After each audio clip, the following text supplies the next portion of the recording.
right, well, we'll get started. Thanks for joining us this morning. Hopefully this won't take too long. It's still amazingly light on the number of bills. So I'm going to start out here just kind of where we are on the dates. A couple of deadlines have already passed several months ago, but today is the deadline that bills must be in their final form to be filed, and then the filing deadline is Tuesday of next week. And that coincides with the beginning of PE days. So we should know pretty much well, at least at noon, if there's anything new. And then you can see sort of the rest there. In particular, February 27th is the last day that committees will meet, unless they can amend that rule and have a committee meet if they absolutely need it. But they don't do that very often. So, and then the session will end on March the 8th. So Laura, if you could flip over to that current calendar. I just wanted you to take a look. Jeff started out like this, and I kind of liked it. So you can see Tuesday, January 9th is the opening day of session. So the morning will be filled up with that. It's a lot of pomp and circumstance, and they got a lot of flowers, and their families are with them and all that. And then committee meetings will start that afternoon. And you can see that's a pretty full load of committee meetings Tuesday, Wednesday, and Thursday.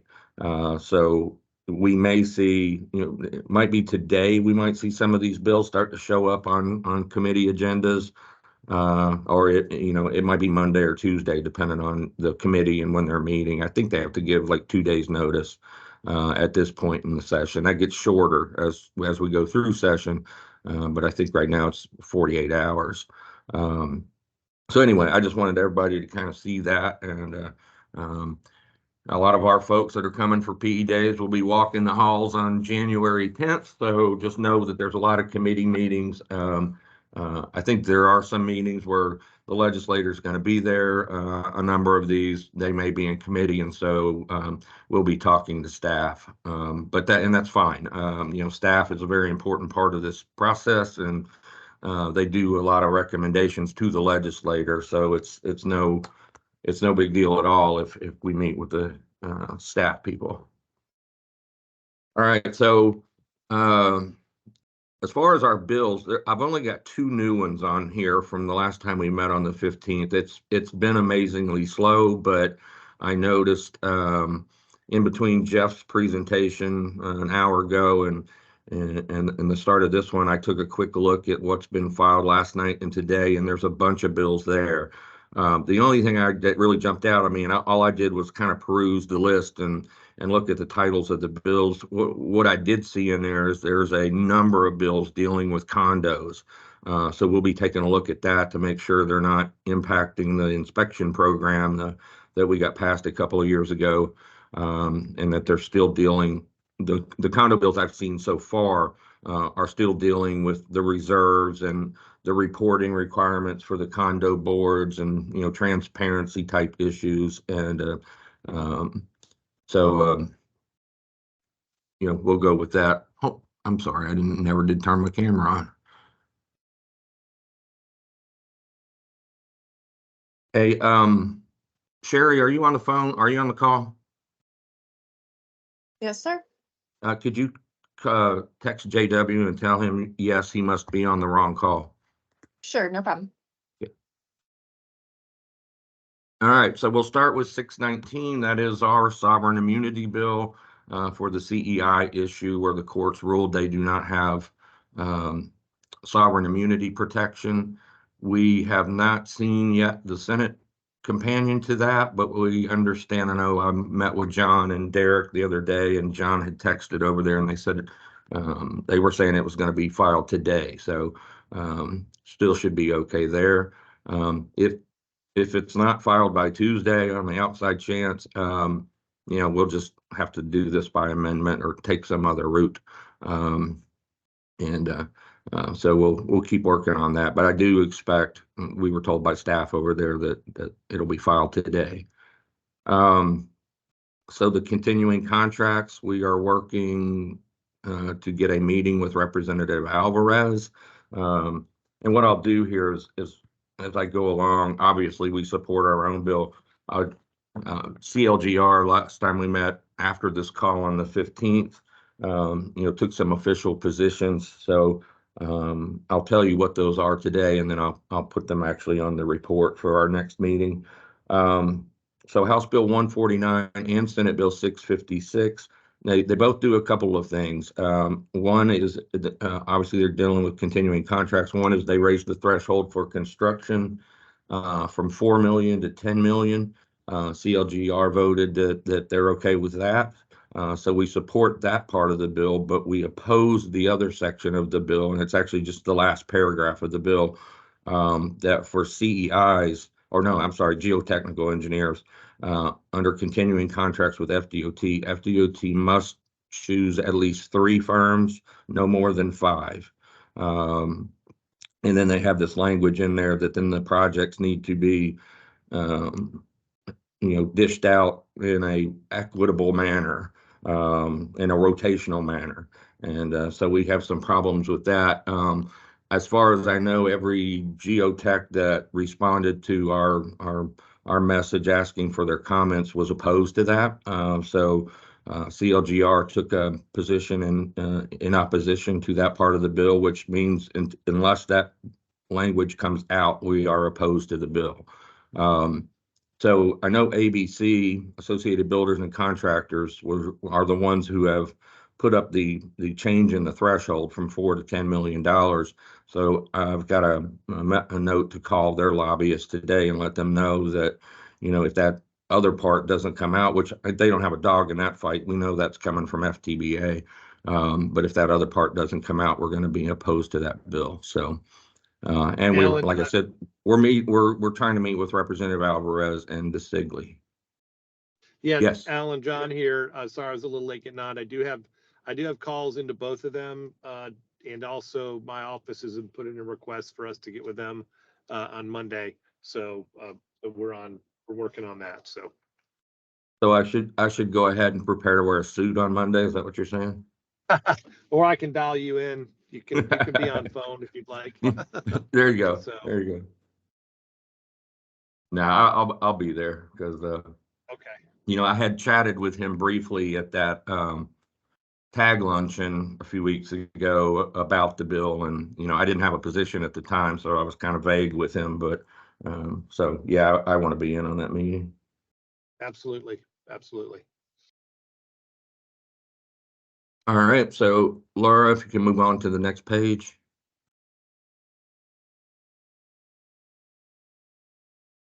All right, so I am, but there's like 3 conversations I hear.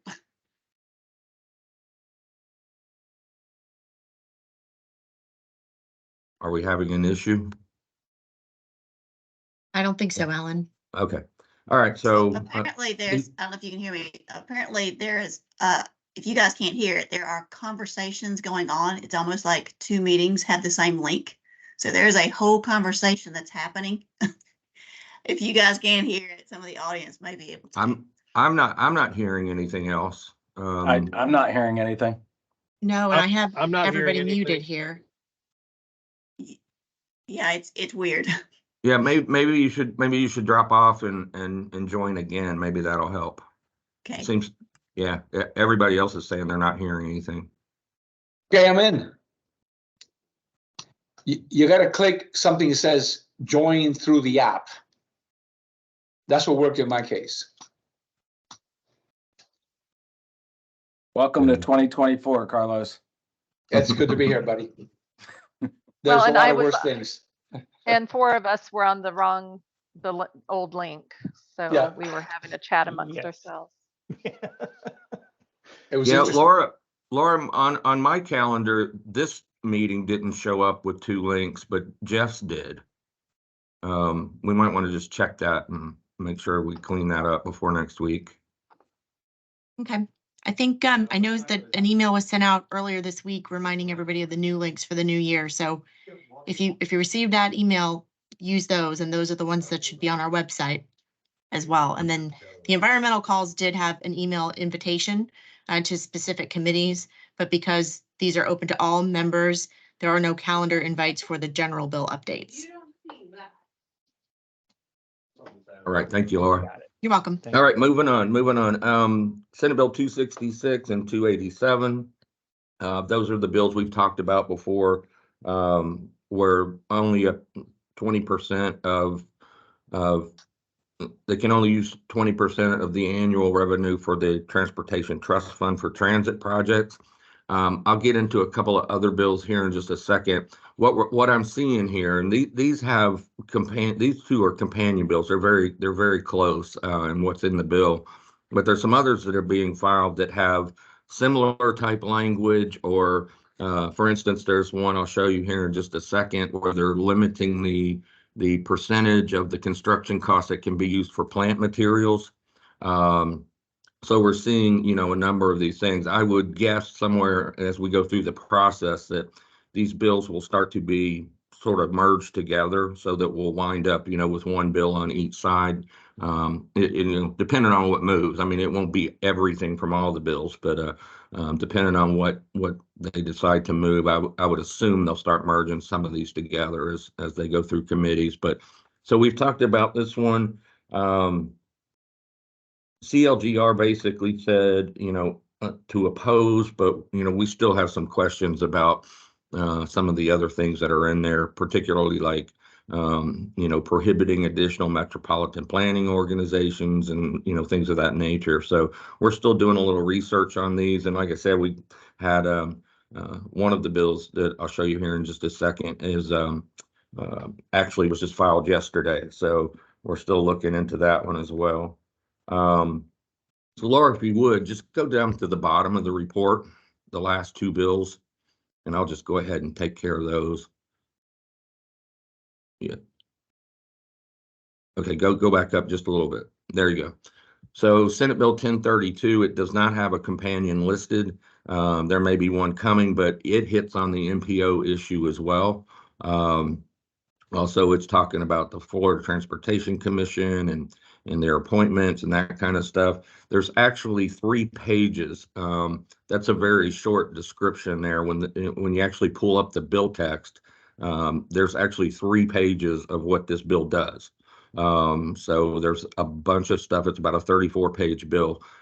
There's a whole lot of stuff in there, and so we'll be going through that to see exactly what it does. I've sent it out to JW and Paul Foley and Andy Lazier, to take a look and give me their thoughts on it. And then the next one, Laura, this one was just filed yesterday. And this is the one that contains the information about the plant material. And basically what they're doing there is, the current statute says at least 1.5% of the contract or the construction cost has to be used for plant material. This goes the other way. The 1.5% would still apply, but it would be a cap, not an at least. Be 1.5% on projects of $50 million or less, and then the percentage comes down as the construction costs go up.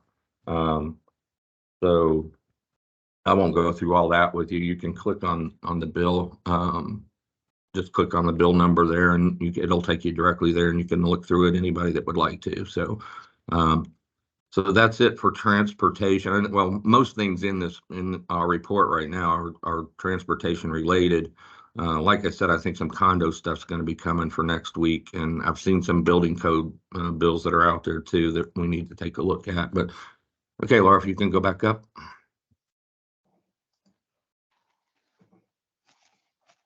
Yep.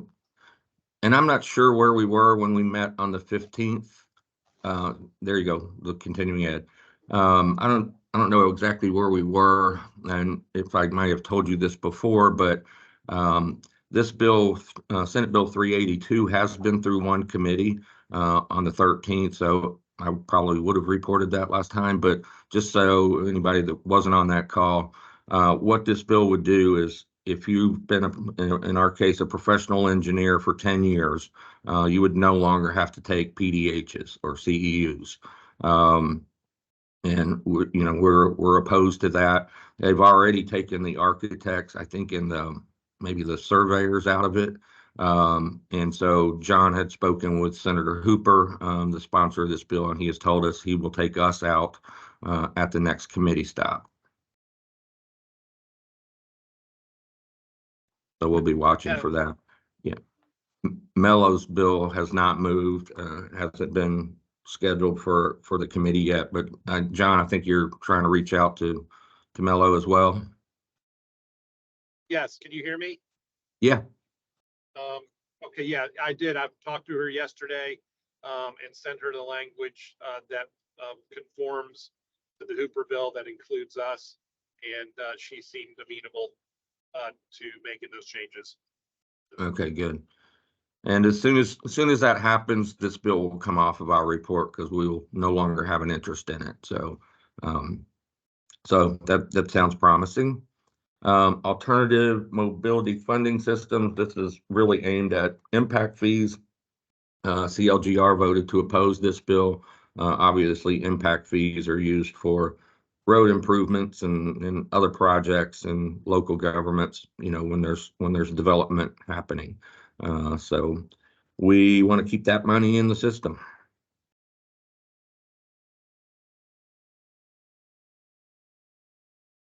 Okay, keep moving, Laura.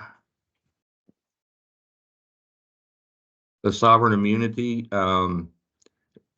we've talked about this before. It would increase it for local governments from basically 200,000 to 400,000. That's not as bad as we've seen in some bills in the past, but you know, we still don't like the idea that I understand what they're after, and you know, they're wanting to raise the amount, you know, for the local governments when a local government or state government, for that matter, is found to be negligent or something. And but that's all you can get. Is you can get a judgment at 10 million bucks, but you're only going to get $200,000. And so they're wanting to raise that. I get it, but that catches our CEIs because they act as agents of the state and would increase their liability as well. So we're opposed to that. And that's really it. It was just those two transportation bills that, you know, I expected coming back from the holidays that there would be a ton of bills that had been filed over the break, and there just weren't. But it does look like, as I said, yesterday and today have been very, very busy. There's been a number of bills filed, and you know, we'll be looking through those in the coming days, and you know, be ready for those that are at PE days next week. We'll have a report on those bills ready, or we'll do it, you know, for those that'll be on this call next week. And that's kind of it for me. Does anybody have any questions? Or Laura, do you have anything you need to tell the group? Sure. If first, as Alan asked, does anyone have any questions? Okay, seeing none, thank you all for joining us this morning. As a reminder, these calls will happen on Fridays unless otherwise indicated here with the link that you have. The reports are already posted online under the events page, so you can access those files there, but I will have that in the chat for you as well in future.